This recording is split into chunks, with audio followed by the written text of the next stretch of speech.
La parole est à notre collègue Agnès Canayer. Merci, Monsieur le Président, Madame la Ministre. Il y a bientôt 10 ans, la loi pour l'économie bleue instaurait une exonération des cotisations patronales pour les armateurs français afin de renforcer leur compétitivité. Malheureusement, le champ d'application de cette mesure a été réduit par le dernier PLFSS. Les armateurs français, dorénavant exclus de ce dispositif d'exonération, sont particulièrement inquiets, ainsi que tout l'écosystème portuaire havrais. Tous alertent sur les risques pour l'emploi des marins français, le maintien de notre pavillon et notre place dans la transition écologique maritime.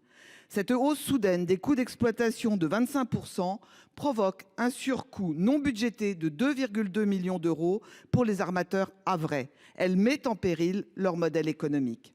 L'entreprise Towt est particulièrement impactée alors qu'elle développe un transport français à la voile avec zéro émission. Elle prévoyait d'ici 2027 la mise en service de 6 nouveaux voiliers cargo, en plus des 2 autres existants, Artemis et Anemos.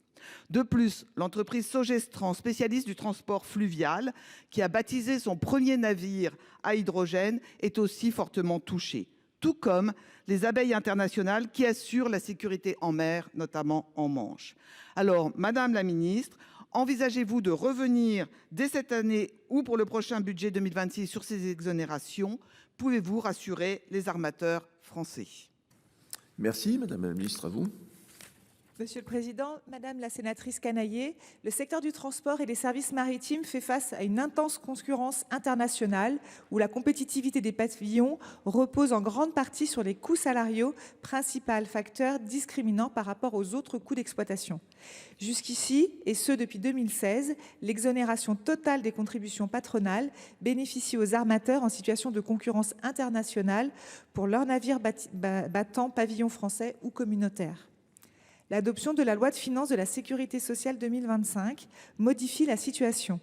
Depuis le 1er mars 2025, le bénéfice de la totalité des exonérations est réservé aux seuls armateurs opérant les navires de transport de passagers, les navires câbliers et ceux dédiés aux énergies marines renouvelables.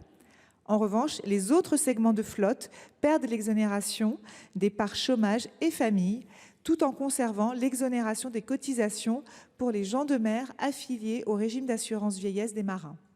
À noter que cette part, dite ENIM, reste prépondérante au sein de l'ensemble des exonérations. Comme vous le savez, la situation financière du pays impose des choix budgétaires responsables. Comme d'autres, cette mesure permet de générer des économies, contribuant ainsi à l'effort collectif de redressement des finances publiques. Nous mesurons toutefois que les impacts de cette réforme sont significatifs. Plusieurs armateurs ont publiquement fait part de leur intention de changer de pavillon, notamment les entreprises de la filière vélique, ce qui illustre les tensions suscitées dans la filière. Conscients de ces signaux, nous avons d'ores et déjà prévu une évaluation approfondie du dispositif afin d'en apprécier pleinement les effets économiques et budgétaires, en comparant les gains réalisés à ses conséquences pour la compétitivité du pavillon français. Le cas échéant, et à la lumière de cette évaluation, le gouvernement n'exclut pas de rouvrir le débat à l'occasion du projet de loi de financement de la sécurité sociale pour 2026. Je vous remercie. Merci, Madame la Ministre. Pour 33 secondes, chers collègues. Oui, merci Monsieur le Président. Merci Madame la Ministre pour votre réponse. Effectivement, nous entendons et nous sommes responsables le besoin d'économie de notre pays dans un contexte budgétaire contraint. Néanmoins, les armateurs français sont aussi soumis aujourd'hui à l'évolution des droits de douane qui va venir peser aussi sur le trafic et sur les échanges. Revenir sur ces exonérations, notamment pour les petits armateurs qui investissent dans la transition écologique, reste aujourd'hui une mesure qui, à mon avis, dont on doit peser les effets réels sur la compétitivité française et sur le pavillon français. J'espère que ce débat pourra être réouvert et que des mesures rassurant les armateurs français pourront être prises rapidement. Je vous remercie. Merci, chers collègues. La parole est maintenant à Monsieur Pierre Cuypers. Oui,